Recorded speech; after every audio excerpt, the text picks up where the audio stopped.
Hello, everyone, and thank you for joining us for today's BU Alumni Career Weeks webinar, Everything You Need to Know About Networking on LinkedIn.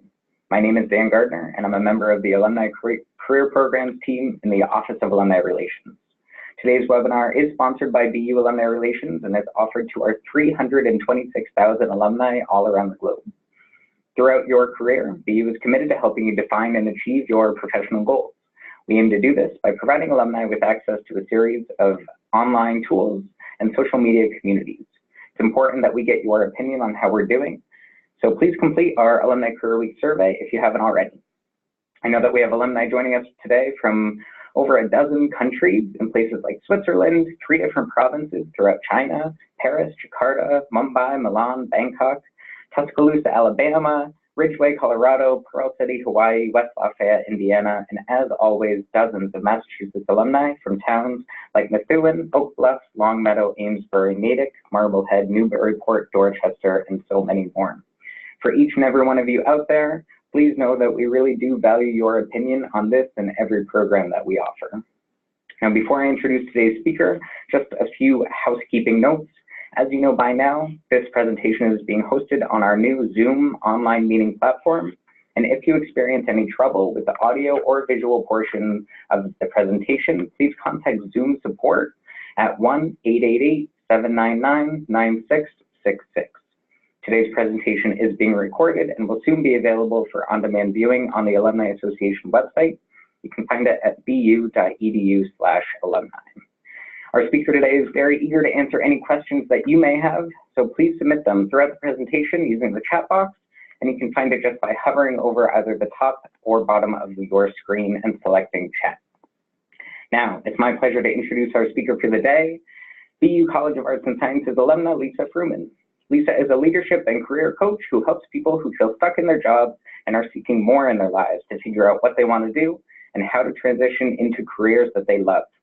Throughout her own career, Lisa swore by the mantra, you have to work hard to get anything worth having in your life, but has learned that in fact, her career has come easily through transitions from working in the Senate Banking Committee during the US financial crisis, to graduate school, to multiple career transitions in the Federal Reserve. Her passion is to share these insights and coach clients to find the confidence in their job search as well as the fun. People who Lisa has worked with have expanded their confidence in their job searches, fine-tuned their resumes and cover letters to tell their authentic stories, and they've landed jobs in government, including at the Federal Reserve Bank of New York, the Office of the Mayor of the District of Columbia, and in the private sector, including Castellia Strategic Advisors, Booz Allen McKinsey & Company, and many, many more. Lisa is a certified career coach through Inner Glow Circle and has completed various coursework through Gratitude Training, a group coaching program in Florida. Lisa has a BA from Boston University and also an MA from Johns Hopkins University School of Advanced International Studies. Lisa, thank you so much for being here today, and the floor is all yours. Frumin, I'm really excited to be here with you, and we're going to jump right into what we're talking about today. I see that there's a request to speak a little bit slower. I will do my best to keep this within the hour, so apologies if the speed is a little bit faster. Remember that this is being recorded, so you will be able to listen to this again when you can. I'm not covering this for sales. I'm covering this really for networking for a job search. So just to be clear to the person who just posted that, this is about networking first and foremost through LinkedIn. So I want to start with a quote. This is a very important one for me. I love Paulo Coelho and his quote, "There is always a gap between intention and action." So many of us have the intention of having an awesome LinkedIn profile, but oftentimes we don't know where to go when it comes to a LinkedIn profile. And it's not just with LinkedIn, right? But we're going to talk about it from this perspective. And what I want to do is help to move you into action so that your intentions and your actions line up today, and you have new ways of incorporating actions to your LinkedIn profile so that you are networking in the most effective way possible on LinkedIn.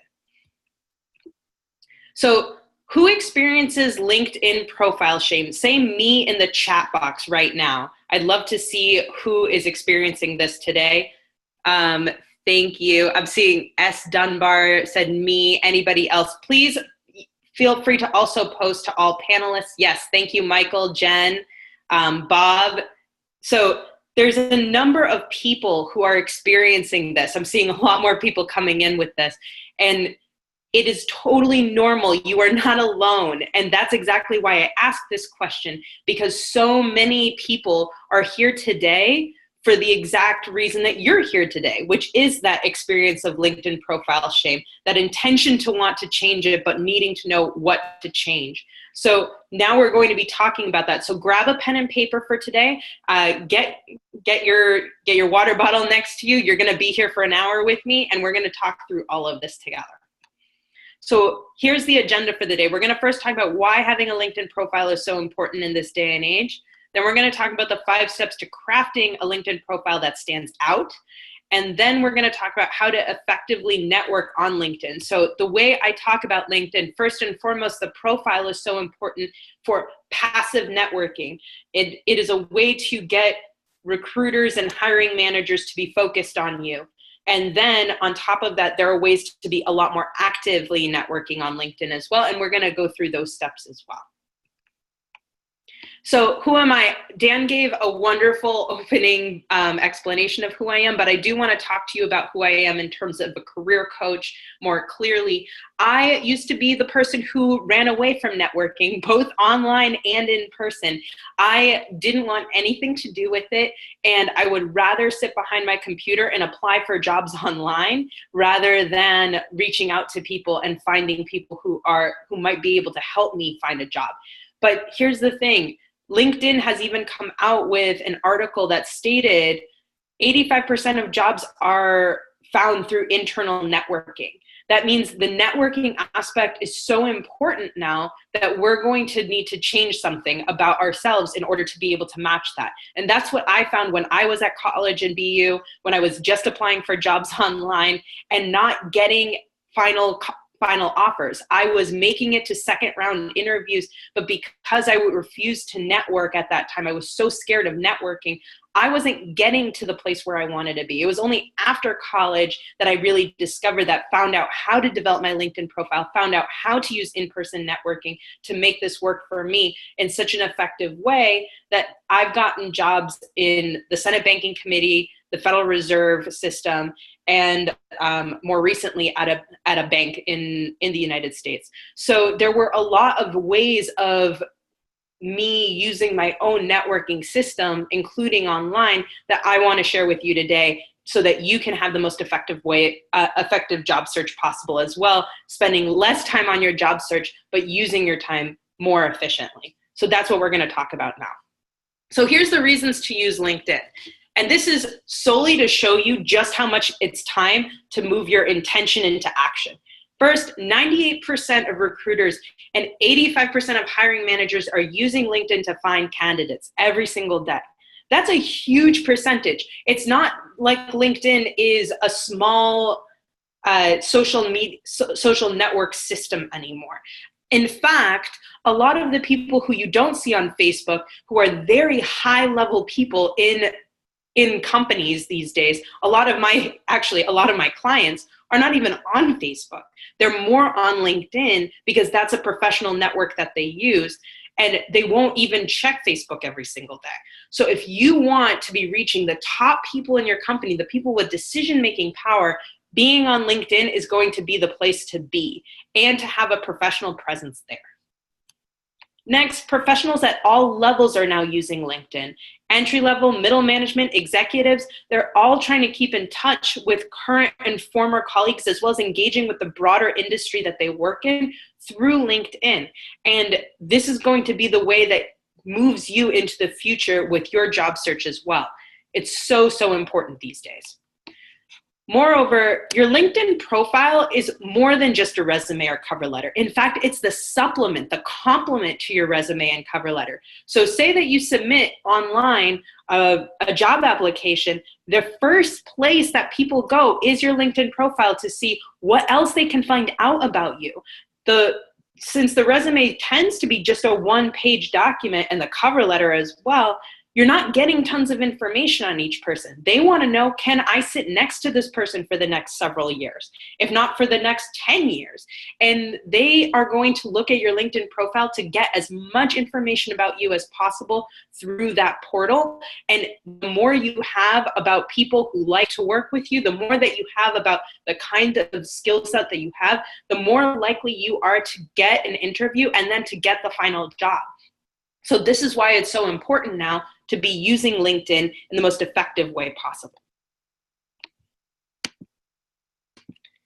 So it's time to network, right? We're going to first talk about the profile. And I want to say here before I move forward, if you have any questions as I present, please put them in the chat box as we go.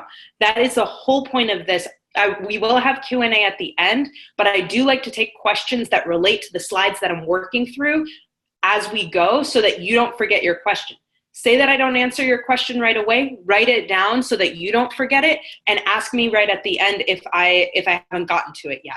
But please do feel free to ask as many questions as you want as we're going along. So who feels like they don't know where to start with updating their LinkedIn profile? Say yes in the comments, in the chat box. And don't be shy. This is important because everybody else is feeling the same way you are. Thank you, Julie, Daniel, Ashley, Robert, Kirsten, sorry. Thank you so much, everybody. Like this is really important to know that you're not alone in this. And we're gonna move forward through all the steps. So have your pen and paper ready. We're going to talk through each step I'm gonna try to go quickly through some of them and hold on to and stay on some steps longer, depending on what they are. You'll see, because some of them have the real meat and potatoes. The first and most important piece, and I kid you not, this is so important, and it might sound like it's obvious, but it's not obvious to a lot of people. Having a professional headline with your photo and name attached is the most important element. If you do not have this, people will not click on it. The second that you don't have a photo, people don't click on you. If you have a very standard headline that anybody else can have from your company, they're more likely not to click on you. So you want to have something that's diverse, something that's different. So for your headline, I want you to choose something that not just speaks to who you are as a worker. So say that your title is a business analyst at IBM. There are so many people who can put down business analyst at IBM, right? If that's the only thing that you have in your headline, and a lot of other people have it too, the likelihood that someone will click on you goes down tremendously. So what you want to do is, instead of talking about yourself as a business analyst at IBM, specify what you actually do as a business analyst, because that's a very general term. Lots of people can say that they're a business analyst on IBM.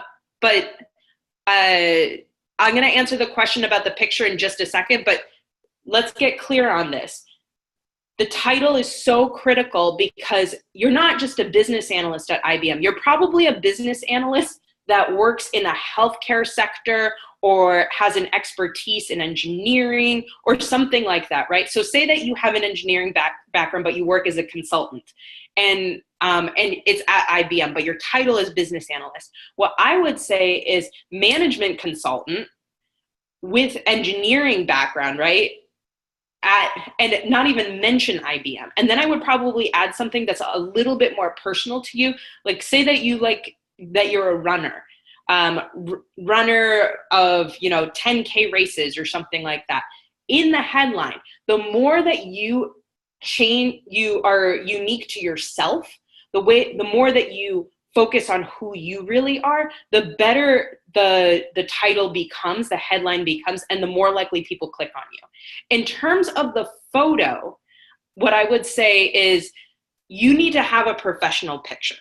I would never recommend to have a casual photo of yourself, because listen, you've got Facebook for your casual photos. What you want is you in professional dress with and it's a headshot with a white background behind you as much as you possibly can. And I'm not saying go get a professional headshot done. Not at all. You can have your friend take your picture. You don't need to have it be a professional headshot, but you do want it to look professional in the attire that you wear so you're taken seriously.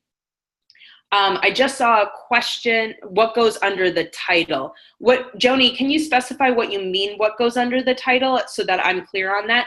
And I saw a question, how about recent graduates who do not have experience?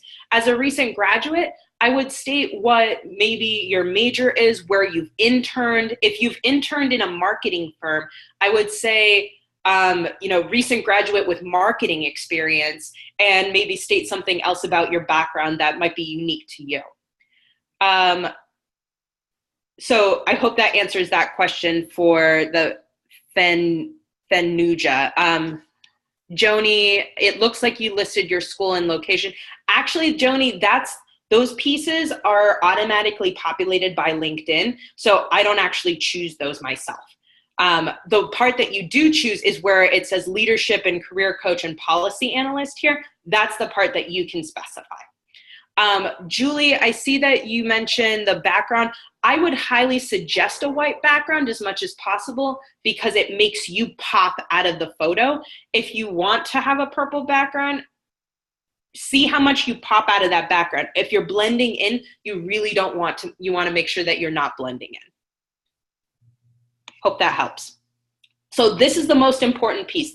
These two pieces alone will increase your chances of getting a click onto your profile by as much as 14 times, just this piece. So make sure that you have this handled. Make sure that you have the headline designed in a way that it's unique to you.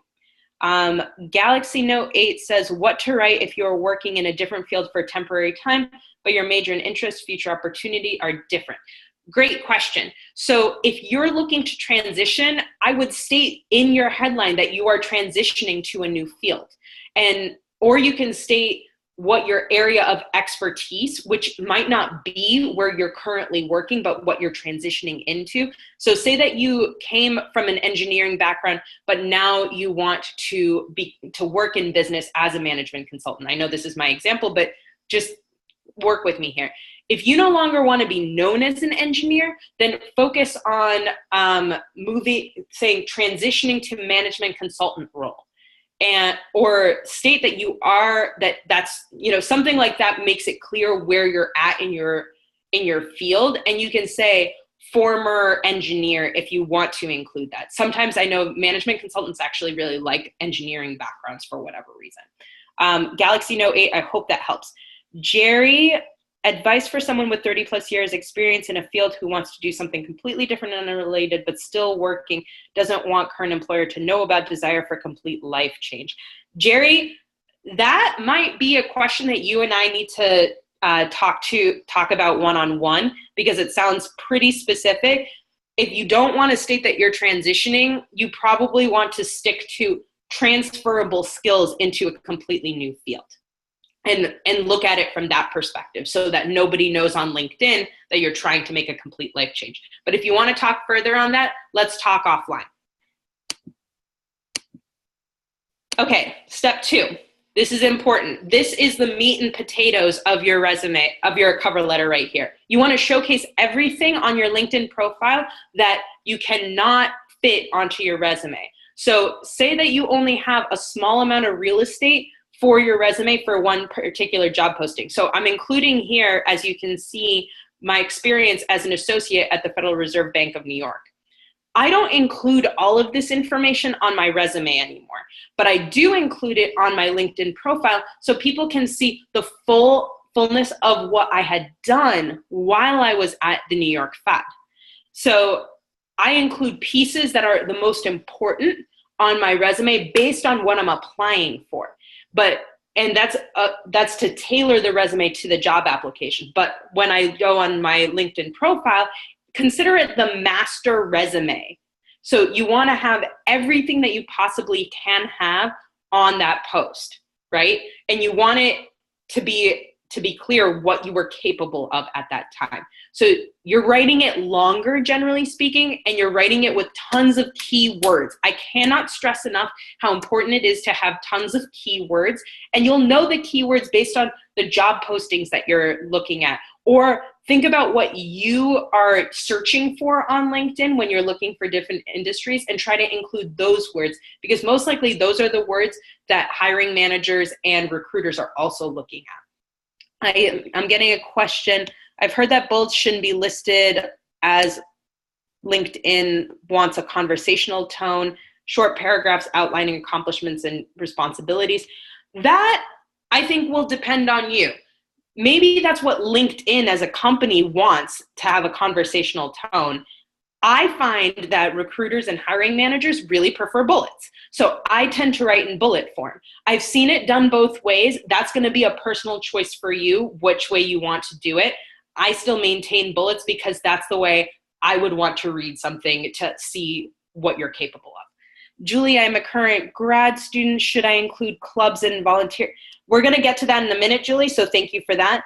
Joni, does anyone link their resume to their profile? I strongly encourage you to do that, and they're going to search for it anyway, Joni. Laura, for smaller startups and nonprofits, is it helpful to add a description of the organization before describing your responsibilities? That could be a good way of using your LinkedIn profile. It's something I strongly encourage not to do on your resume, but this is a place where you can definitely do it in your profile.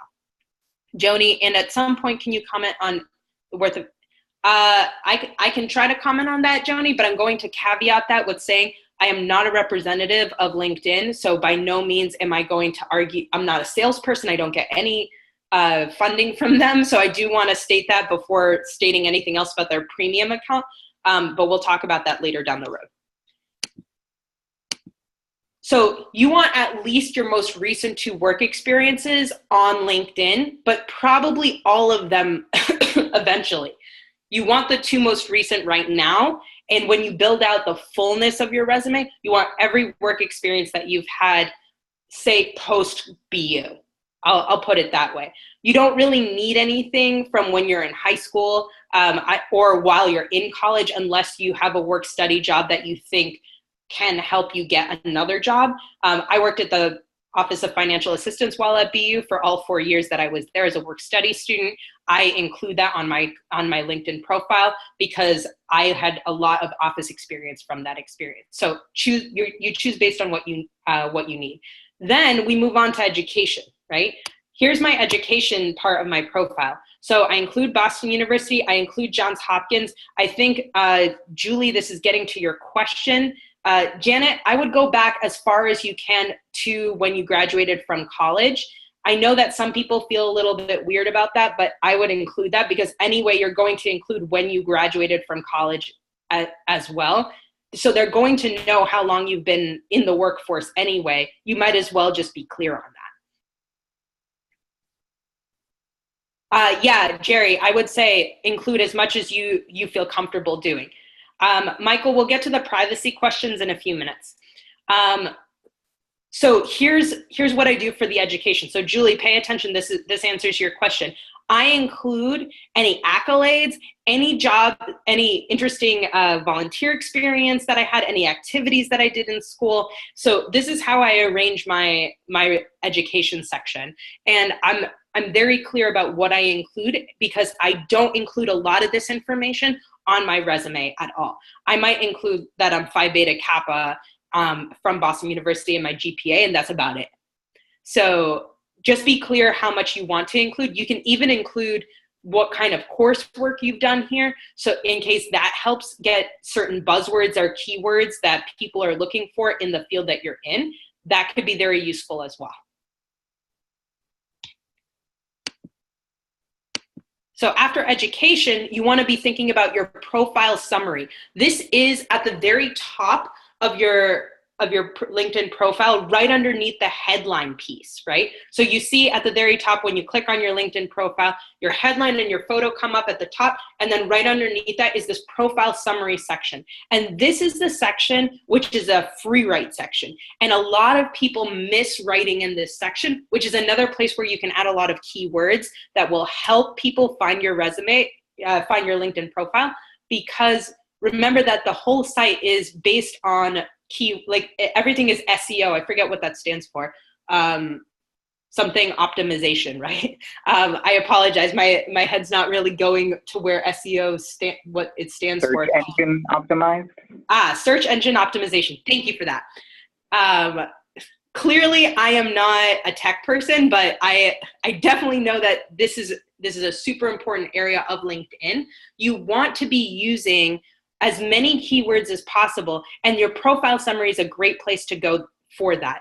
So say that you do want to state that you're transitioning from one area to another. So this doesn't go for everybody, because I know some people are saying that they want to make a life change.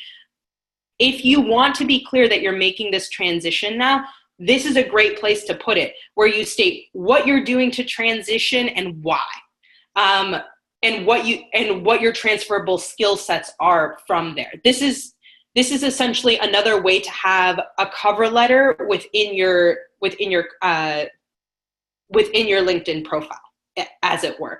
I wouldn't make it super, super long, but a couple paragraphs is okay. And you're just stating what you want to be doing, okay?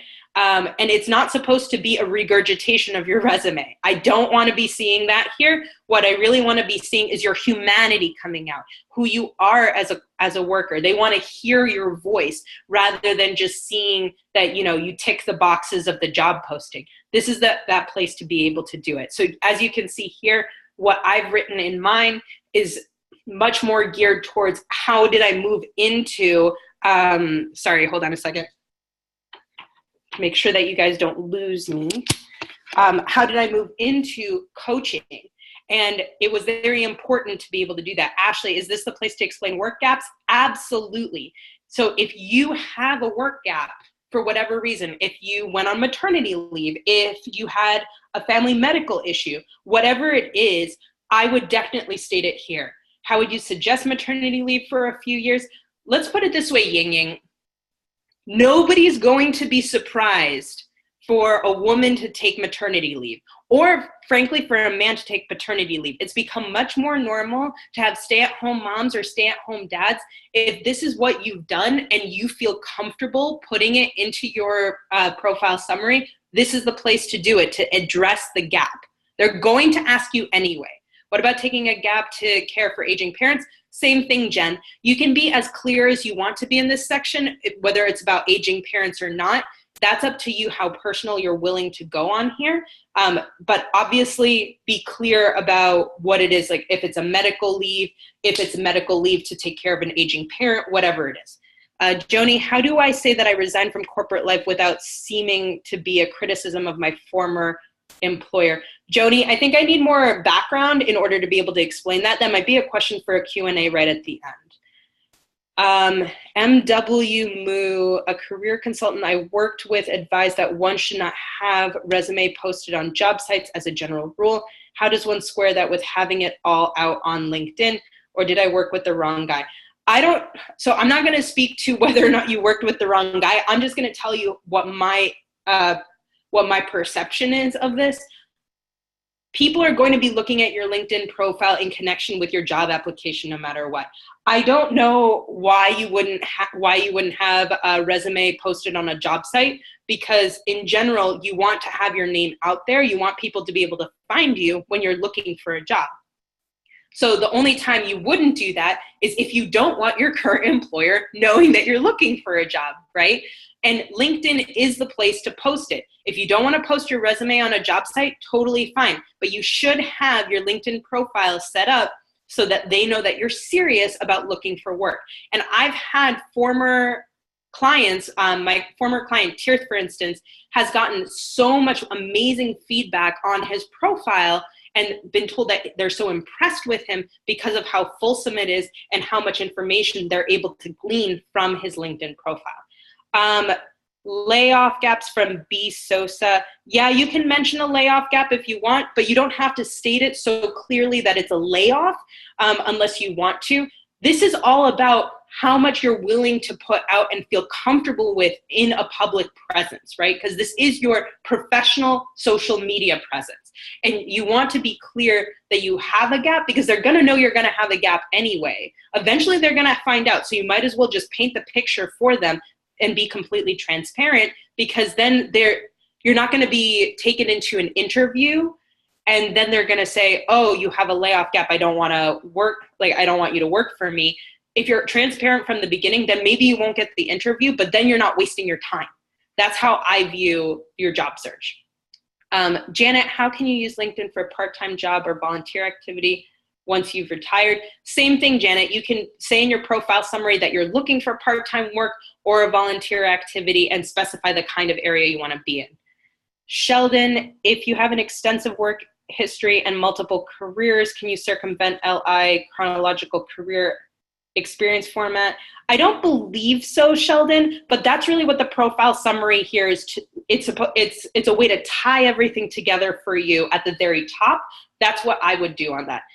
John, we're going to talk about skills and recommendations in a minute. Karen, should you admit you quit your current job in order to transition careers? Only if you're comfortable, Karen. Again, this is to your level of comfort. And what I will say, Karen, is that I've definitely admitted when I've quit my current job, but I felt comfortable doing that. So I'm not going to tell you to do it because you should. I want you to choose it if you're comfortable. Whitney, can I recommend we go through the rest of your presentation and then Q&A? It's hard. I definitely answer questions off the fly, Whitney. I totally hear you, and I'm going to go through a little bit more of the presentation, and then how about this? I'll stop for questions at certain points. So 2 more key points, and I want to be very, very clear on these key points, so please write them down. If you are a business analyst, find other ways to talk about yourself, because since a lot of people can use that kind of generic term, I want you to get clear. Maybe you do project management as a business analyst. Maybe you're a business analyst working in healthcare statistics. Maybe you are a business analyst working with a marketing department. You want to get clearer on what that generic term really means in your field and state it as clearly as possible in your profile summary, in your headline, as well as in your work experience sections. Okay, it is so important to be able to do that so that you are you're painting the story clearly of what you're capable of. If you just say that you're a business analyst, nobody will know what you do. If you say that you're a consultant, there are tons of different kinds of consultants. There are IT consultants, there are management consultants, there are marketing consultants, there, career consultants, whatever the case may be, there's lots of different ways of saying that. So you want to add to the next level where they really understand what you do on a daily basis. So make sure that you do that. The second key point, and this is important, so make sure that you do this. When you're developing your work experience or your education section or your profile summary, do it in Microsoft Word. And don't put it on LinkedIn until you're absolutely ready and everything's finalized. You want to be checking for grammar. You want to be checking for spelling. You want to know what kind of additional items you want to add in. There are ways to download information. You can see under each section, you can put PDFs, videos. You can be showing pieces of your work, assuming that your company would allow you to. So you can attach different items as well. Know what you're going to be attaching, know what you want to say in each section, and then when you're ready to actually develop your LinkedIn profile and post it online with everybody being able to see it, then lay it all out there. Copy and paste, dump it out of the Microsoft Word, but not until you have it all laid out and complete. It's so, so important. A lot of people forget this because each time you edit on LinkedIn, it can announce it to everybody on LinkedIn, and you don't want it announced on LinkedIn. You'd rather have them all figuring this out like in one go, where you post everything and they just say, oh, the LinkedIn profile has been updated, and it updates once. It's a much more effective strategy, and it gets less people paying attention to the fact that you're making tons of changes to your LinkedIn profile. So strongly encourage that. Okay, so we're going to move on to the next piece. So somebody asked me about this. We have a new section where we talk about the accomplishment-based areas of of your resume, okay? This used to be a very different section on LinkedIn, but they changed the layout of it. So what you can do now is put certifications, courses, honors and awards, languages that you have, publications, projects, etc. I would fill this up as much as possible. For instance, under project, you can put volunteer projects, you can put that relate to the career that you want to have, for instance, or might relate to something entirely different. But this is a section where you can keep adding more keywords and more accolades to who you are. I don't tend to put test scores in here, but if you're fresh out of college and you're looking to go to grad school, for instance, maybe putting your GRE or GMAT would be worth it to you there, because most likely the school is going to be looking at your LinkedIn profile as well. You can also put any publications here. So say that you are a PhD and you have a dissertation, you want to put that down, put that down. There's so many things that you can add in this section that bolsters your resume and your LinkedIn profile at the same time. Now, someone asked me about the skills section. This is really important as well. What I do with the skills section is I add everything that seems pertinent to me. You can add all the pieces that you want to be known for, and then by going under add new skill, see that here? That's exactly how you do that. You add more skills, and then what I do, and this is different than what a lot of people do, you can have LinkedIn notifying people to endorse you. But what I find to be more effective, a lot of people only jump on LinkedIn for short periods of time. If you have friends who want to build up their LinkedIn profile and you're building up yours, why not email them with a link to your LinkedIn profile and say, hey, do you mind endorsing me? And even specify which things you'd like to be endorsed for, so that you're building up those specifically and they know to reach out to you on that. So that can be a very effective way for you to build up the endorsement section so people know that you are known for certain skills.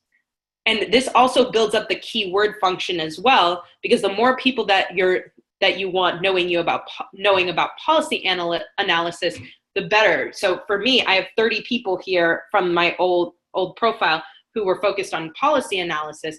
That was super important for me at that time, because that's where I was working and I really wanted people to know me for policy analysis and public policy.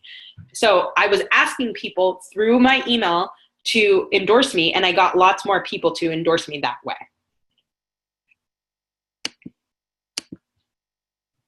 There's also a new way that LinkedIn has been doing endorsements. So this screen can pop up from the endorsements section, and you can toggle between whether you want to be endorsed, whether you want to be included in an endorsement suggestions to your contact connections. And at the same time, I would also say, show me suggestions to endorse my connections. You want to be endorsing people just as much as you want to be endorsed, right? So the way to kind of see this as a win-win is to have people endorsing you and you endorsing them. So it's kind of, you scratch my back, I scratch yours. This is really important. Jerry, no offense, but if everyone solicits and obtains endorsements in that way, doesn't that make endorsements generally meaningless? How much weight do employers put on endorsements? It's a way to boost up your SEO within your LinkedIn profile, Jerry. So that's why it's important to keep having more people add to it. And remember, not everyone cares about their LinkedIn profile. We have 75 participants right now on this webinar right now. That's a very small majority, that's a very small pool, I should say, of people who use LinkedIn. So if you guys are doing it, great. You're going to improve your LinkedIn profiles. Most people don't do all of this stuff because they don't think that it's valuable for them and they don't see the value in it. So when you think about it, not all people are going to be soliciting and obtaining endorsements. It's going to be a very small pool of people who are go-getters for their job search. So I hope that helps. Next, a piece that I really want you to consider is showcasing yourself as an expert on LinkedIn. This is all still part of step 2. You can post now on LinkedIn similar to how Facebook works and use the newsfeed section to bolster who you are as an expert. So you want to be doing this on a regular basis as well. This is a way for people to keep coming back to you every single week and looking at your LinkedIn profile. The more that you post, the more opportunities that your network has to keep thinking of you as an expert in your field. So not everybody is in a job search, right? You don't need to be in a job search to want to network effectively in LinkedIn.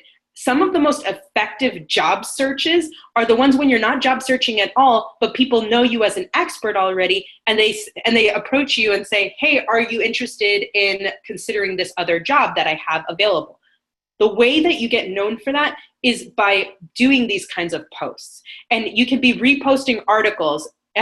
You can be reposting articles, maybe not like resharing other people's articles that they already shared on LinkedIn, but say that you're reading articles in the morning and you find something that's unique to your field and you have a unique perspective on it.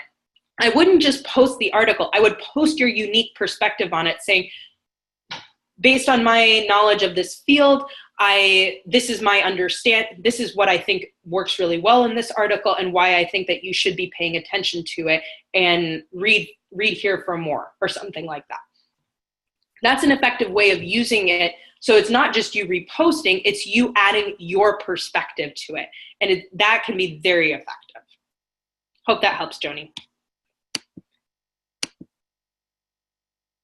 So before I move on to the strategically connect piece, I noticed that recommendations wasn't, that somebody asked a question about recommendations. So I do want to address that real quick, because that's part of all of this as well.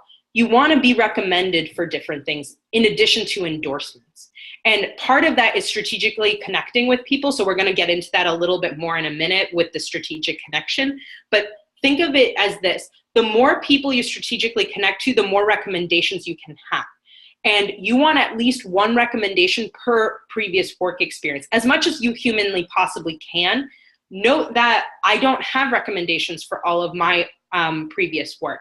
But what I do try to have is recommendations for my most recent work at the very least, because that is the most important piece. And there are some places where I just don't have enough of a connection with the people I used to work with, or they might not even be on LinkedIn. So I might not have somebody to recommend me for those previous positions. So anybody who's been working for 30, 35 years, I totally hear you. I don't expect you to go back to 1970 and have somebody who was your first boss write you a recommendation. Don't hear me saying that, but as much as you possibly can for the most recent work experience, that's going to be super useful, because people want to see that you're a human, and those recommendations are super helpful in doing that. In order to get those recommendations, you need to strategically connect with people that you have previously worked with, right? So that's one of the people who you want to be connecting with. Current and former colleagues. Those are some of the most important people to connect with, because they know your work history. They know who you are. And the more you connect with them, the more likely you are to have connections to other hiring managers and recruiters that are also looking for you. And they might know your former colleague, but they might not know you directly. They might reach out to your former colleague and ask about you before they ever reach out to you directly. So you want to connect with as many current and former colleagues as possible. Next, you want to connect with other people you know in the industry. Say that you go to conferences, okay? When you go to those conferences, get people's business cards, connect with them on LinkedIn, and don't just leave it as, oh, let's connect on LinkedIn and never talk again. You want to be talking to them. You don't want to just, be reaching out once and then have them in the back of your LinkedIn profile. That doesn't work effectively as networking. Instead, you want to be reaching out to them every once in a while and saying, hello, how are you doing? Or connecting with them over posts, some kind of an article that you think might be useful to them. Something that builds more of a deeper connection using LinkedIn. Think about how you use Facebook. You want to be using LinkedIn maybe in a similar way, maybe not as often as you use Facebook, but you want to be using it so that you're actually connecting with people through LinkedIn. I will answer that a couple more questions in a couple minutes. Let me just finish this slide. Next, you want to connect with friends. The reason why is you don't know who your friends know. You have your inner circle of friends, right? And they might have people who work in a completely different field than you. They might be working in advertising and you're working as a management consultant. And you might think, why would I connect with them on LinkedIn as a result? You don't know who they know. And they might not even remember who they know. The benefit of LinkedIn is that you might be checking out and researching who knows who, or who's a management consultant because you're looking for a new position, or you might be looking up or researching a company. You want to see who your friends know because they're the most likely people to say, yeah, I'll help you out. And they're your friends, right? They want to help you out. So you're going to want to be connected with them on LinkedIn so you know who your mutual contacts are, because you see the degrees of separation that you have with different people. Next, you also want to connect to classmates, okay? This is your BU alumni. This could be your grad school classmates, PhD. This could be classmates from, that yoga, certification that you did. Whatever it is for you, you want to be adding your classmates onto this as well so that you have as many people as possible, because it's really about who other people know and being able to connect all of those people. It's not necessarily about the people who are directly connected with you, because you know what they know. You might know where they work, but you don't know who they know, who expands your network way beyond, and then you have a new set of people that you can always be reaching out to. That is going to be the most helpful thing. Thank you, Grace and Tony. I love this photo too.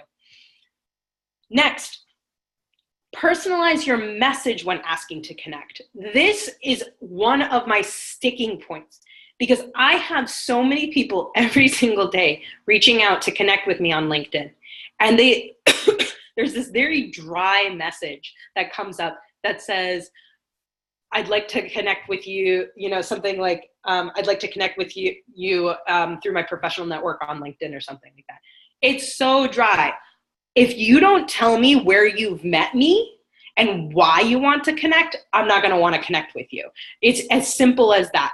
So if I have no idea why you're connecting with me, then it's meaningless to me. I want to know why you want to connect with me. And let me put a personal plug. If you want to connect with me on LinkedIn, state how you've met me and what I can do to help you. So feel free to do that on your LinkedIn as a test run for this, because it's super important to personalize your message every single time you connect with someone. Say that you are reaching out to former classmates that you haven't been in contact with in 20 years. Hey, I know we haven't been in touch, but I'd love to reconnect and have a phone conversation. You can put that as your personalized message on LinkedIn. Super, super important and very, very helpful.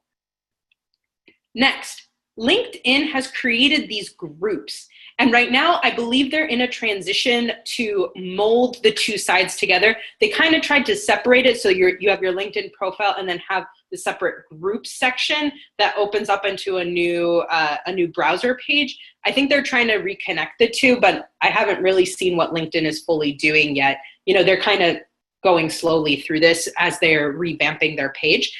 But what they have is these LinkedIn groups, and they consider them separate right now. You can reach out to them and start seeing what kind of LinkedIn groups are there. If you work in the tech industry, there's tons of tech groups. There's TED Talk groups. There's environmental groups, business groups, women's groups. Whatever you can find, you'll find it there. You just have to search for it and then start adding different groups. I believe you can add up to 50 groups on your profile. And you want to be finding groups that are super active. So I found one of the most active groups I'm a part of is this TED Talk group, where people are constantly posting stuff and answering questions there and so on. And then I want you to start posting within those groups as well, the ones that are most effective for you, and start seeing what catches people's attention. Ask questions within those groups. Answer other people's questions within those groups. Start conversations. You're going to start seeing people wanting to connect with you on LinkedIn simply because of the relationships and the conversations that you're having about different expertise. I've had tons of new connections just through that alone. So now I'm going to stop and answer a couple more questions. B. Sosa, how do you approach someone that recently you requested to join to your network and she works at your company, that you applied for a position and would like to get in contact with the hiring manager?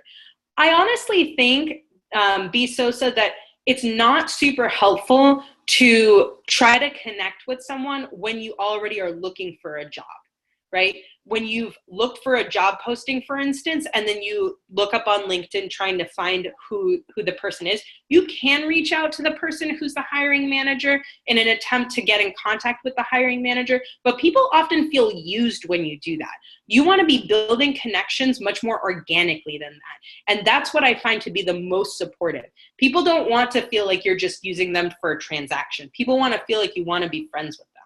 So what I've done in the past when I've looked for jobs is I reach out not to people who know the hiring manager. I just reach out to people who work in the position that I found for a job posting. And I say, hey, I'd really like to hear more about what you've been doing in this role. Would you mind having a phone conversation with me?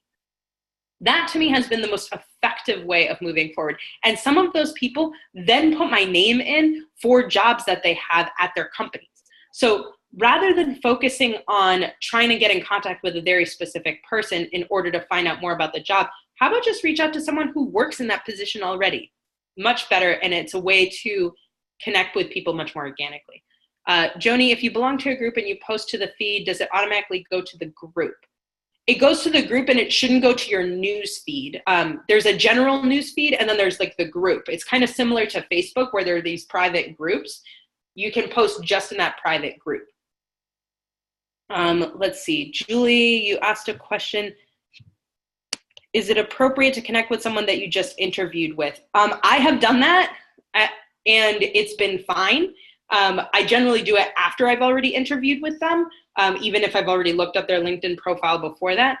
But I wouldn't do it before as a way to learn more about the position. That often gets a little bit icky and sometimes HR doesn't really like that. John, you can change the notification of settings. LinkedIn has changed their skills layout to groupings. However, hard to tell what skills fit under which grouping. John, I'm not sure what you're referring to, but let's talk offline about that. Now I'm going to move forward. Okay. Leveraging LinkedIn. This is step 4. And this is the part where most people kind of stop. And so I want everyone to be clear on this piece. This is super important. You want to start connecting with people that you don't necessarily know on LinkedIn. And you're reaching out to find out about new positions. So say that you're a scientist, you want to move to a new area. Say that you live in New York City, you want to move to California. You don't really know anybody out in California who works as a scientist. I'm making this up, but just bear with me. You start looking up different maybe universities in California that have big science departments or something like that, right? That they're known for certain areas. And you see someone who's interesting to you, but you don't know what to say. Basically, you find this person on LinkedIn and you have 300 characters to write an introductory message to them. That's all you get when you're not connected with somebody already, okay? And you want to say in that message that you are interested in hearing from them about what they do in their current line of work or what they do in their current job, and express that you'd like to have a phone conversation with them. That's all you want to really be talking about in that 300 characters, because 300 characters is not a lot of words, but you want to be focused entirely on them and see how they respond to it. That being said, some people will not respond because they're not on LinkedIn very much. Do not take offense to this. They might respond months down the road, which has happened to me before. But you want to be reaching out to as many people as possible and see who bites, because that has happened for me as well, where some people definitely don't respond to me, but some people do. And then I have some of the most powerful conversations in networking through that process. And it's all through reaching out to someone who I don't know. When you have seen a job posting that interests you, I obliquely referred to this. What I would do is start looking up the company, finding the other people who work in that company, not necessarily at the top of the house. I would look for people who are of the position that you're looking for and ask if you can have a phone conversation with them in a similar way through that 300 character original message, and see if they're willing to talk to you. Do not mention the job posting. I don't want to hear anything about the job posting, because this is when people feel icky. Imagine if someone reached out to you on LinkedIn and said, hey, I just saw a job posting and I wanted to know what you thought my chances were of being able to get that job, or can you help me get that job? You've never talked to this person before. You've never met this person. This person owes you nothing. What you want to do is be asking about what they do for work. Like, what do they enjoy it? Do they like it? What is it that they dislike? What is it that they do on a daily basis? You want to learn about the job and then see if they naturally offer to help you get a job with their company. Okay? When you're exploring a new industry or company, that's awesome as well. Career transitioners, you want to be finding out as much information as possible about the area where you want to transition into. So you want to be looking up different industries. So let's talk about advertising.